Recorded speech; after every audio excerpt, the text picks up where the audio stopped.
Right, welcome back then to another episode of the GCN Tech Clinic, where I try and solve your bike-related problems. So if you've got one, make sure down there in the comment section you leave it for me, and I'll do my very best to try and answer it in an upcoming episode. Or you can also leave them on all forms of social media using the hashtag AskGCNTech. Right, with no further ado, let's crack on with the first question this week. Comes in from Andy Britton. John, I need help. I'm transforming my 26-inch hardtail into a, hang on, bandwagon approaching. Just waiting for it. It's gone past, but you're not too late here. Jump on it. Anyway, they want to make it into a gravel bike. I have a mix of Shimano 105 and Tiagra components that I can use, but the problem lies with the front neck. It was bottom pull on the original road bike setup, but the hardtail routing for the cable is top pull. Any ideas? ATB, Andy Britton. ATB, all-terrain bike. No. All the best. Right, okay. So I'm just trying to work all this out for you. Right, okay. So original bike frame. Have a look on the seat tube of it on the rear side. So where the rear wheel would splash loads of mud up against. May well be a little pulley wheel down there. So imagine something the size of a £1 coin. Don't know where you're from. Maybe a dollar coin, a €1 coin. Not sure. Anyway, that sort of size. About, not very large. About 2 centimeters in diameter. Probably smaller. Anyway, these little plastic wheels used to bolt onto the rear of the seat tube, and that allowed the top pull. You imagine this is the top tube. This is the seat tube. Cable will go along there, go down the seat tube, and wrap around, and then pull a standard bottom pull rear derailleur. But mountain bikes often came with top pull ones too. So you could either put a standard top pull front derailleur on there, try and have a look around on eBay, try and save yourself a little bit of cash. Or this could be genius, right? If you're into a little bit of hacking, a little bit of bodging, basically just doing something a bit different from the norm, you could use a standard underneath the bottom bracket plastic cable guide that you'd use for your rear mech. Put one of those on and use it for the front one too, but you probably don't have a cable stop then on the down tube for the front derailleur cable. So you can even get a little clamp there with one of those built in. I think it's Problem Solvers or someone like that. They make them. Have a look on St John Street Cycles, little plug. I know they sell these weird little gadgets and gizmos. Have a look on there. They probably sell them, where you can have the cable go into, run it down and up through underneath the bottom bracket and use a standard bottom pull derailleur. It's a problem, but certainly one that I've just solved for you. Right, next up then is Simon Knowles. Now Simon says, is the time trial world champion allowed to have rainbow stripes on his road bike, non-time trial, as well as his team jersey in road races? Right then, okay, a few things here. First up, I reckon the world time trial champion probably wouldn't want them on his road bike, because basically the world champs jersey for me is one of the few you just should not wear unless you are a world champion. I know it sounds really snobby and stuff like that, but basically it's the pinnacle of sport for me. The world champs in the Olympics, that sort of thing is like the real, you literally cannot buy that. So they wouldn't want to do it because it would be showing almost a bit of disrespect, I guess, to the road race champion.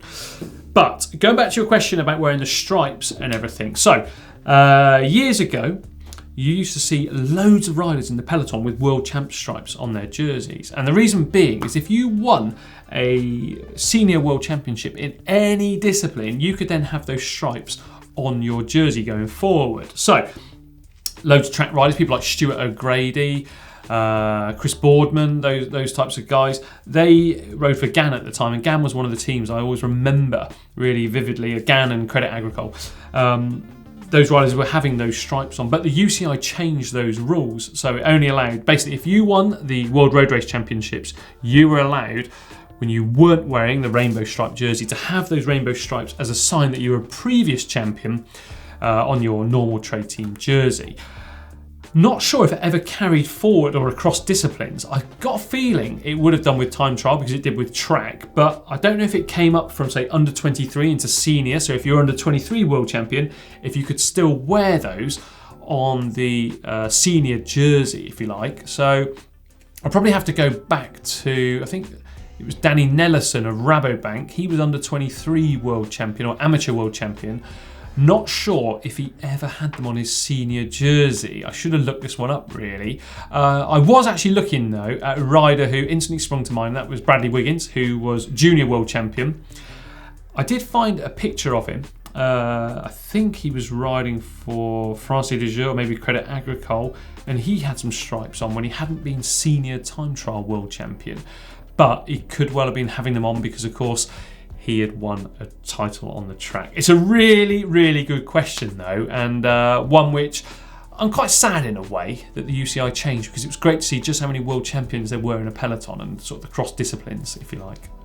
Right, now we've got Brian Hanks, who says, "Hi John, love the show. I'm a newish rider, about 18 months, who has fallen in love with cycling and the tech that comes with it." That's brilliant to hear, Brian. I recently picked up a used Stages left-hand crank that fits my Shimano Ultegra 6770 group set. The issue that I have is that I mistakenly purchased a 172.5mm crank arm when my current cranks are 170.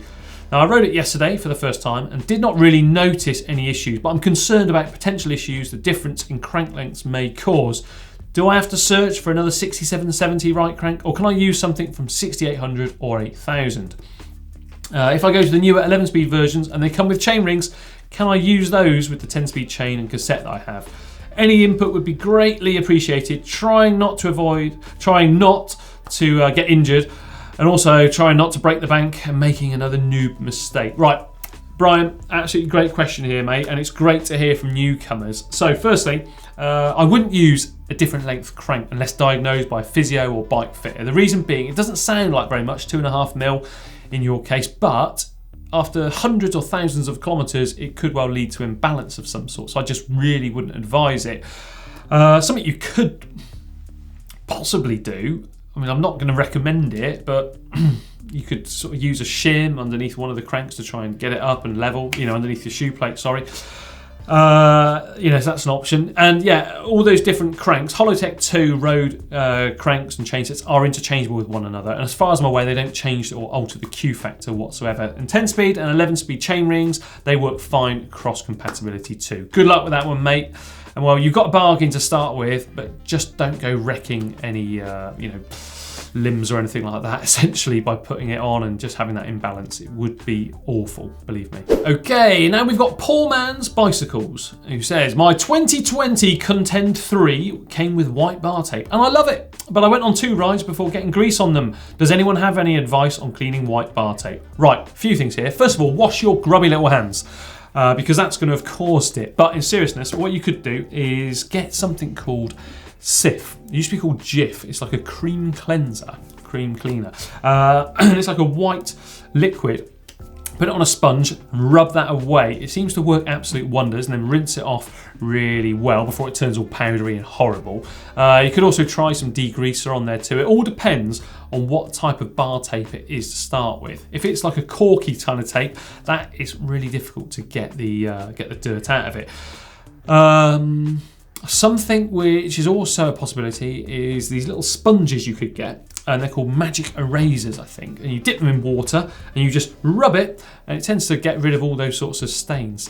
And also a scouring pad. So maybe you're not very good at cooking and you burn a lot of food, and you get these sort of fibrous pads and you get rid of all that burnt food in the bottom of your saucepan. You could try that as well. Dip some washing up liquid or detergent on there and just rub that on neat onto the affected area and just rinse it off. Let us know how you get on with those methods. Right, now we've got Bruno Braganza, who says, "Hello GCN crew. I currently have a bike with a full 105/5800 group set with asymmetric like chain rings. I'm thinking to upgrade to SRAM Red ETAP 11-speed, but for now I can only afford the levers and derailleurs. I know group set mixing is strictly forbidden by the Velaminati, but are there any chances this setup would work? What do you think? Thanks in advance." Right, yeah, it will work. 11-speed SRAM, 11-speed Shimano, totally interchangeable with one another. The only thing you're not going to get is that perfectly smooth, crisp changing. I've got to say, using those chain rings. I've tried to set them up many times over the years, and you kind of have to use your legs like a clutch, if you like. So you have to ease off the power a little bit when you're changing gear, but you're going to know that anyway. And also it'll probably be a little bit easier to set up too with the ETAP, because you haven't got any wires or cables to play around with when you're trying to set it all up. As for the people who don't like the look of it, ignore them. It's your bike. Do what you want on it, mate. Next up is Kip CC, who says, "I recently watched the trash bike to gravel bike build of John and I'm now embarking on my own gravel bike build. Do you know what? I always really love it when I read these questions or comments, people saying they've seen a video I've done and they've taken some inspiration from it. It's really good. However, Kip CC is caught in a dilemma. Would an 8-speed Claris STI shifter work with an 8-speed Dior LX derailleur? Or should Kip run the 8-speed Claris rear derailleur instead? Plus, will a V-brake work on a 700C rim, or would I be better off with a mechanical brake with a 26-inch wheel for a gravel bike? Thanks. Right then, Captain Kip. Yeah, 8-speed Shimano Road MTB, totally interchangeable. Go ahead and do that, buddy. As for the brakes, so you could try and find some of those problem solvers, travel agents, but I'm led to believe they're now discontinued. So fit some mini V brakes on there instead. Go ahead, still use those 700C wheels, because if you're going to use 26-inch wheels, it's all right, but well, it's just a mountain bike then with drop bars, but you want to be on a gravel bike. So yeah, go ahead with the 700 ones instead. And yeah, as ever, send in some pictures to us so we can rate it either nice or super nice. Right, now we've got cycling beats. Hey John, perhaps you've covered this in a previous video and I missed it. Is there a company that you know of that recycles old chains or any bicycle parts? Seems like a waste to send all that material to sit in a landfill. Right, not any cycling companies as such that come to mind, but there are various different charities and groups really that make bikes out of old parts. So ask around, maybe your local cycling buddies or clubs, something like that. Maybe there'll be an option for you locally. Alternatively, I know you don't want to put it in a landfill, but your local refuse site is likely to have a metal-only container that of course does recycle those materials.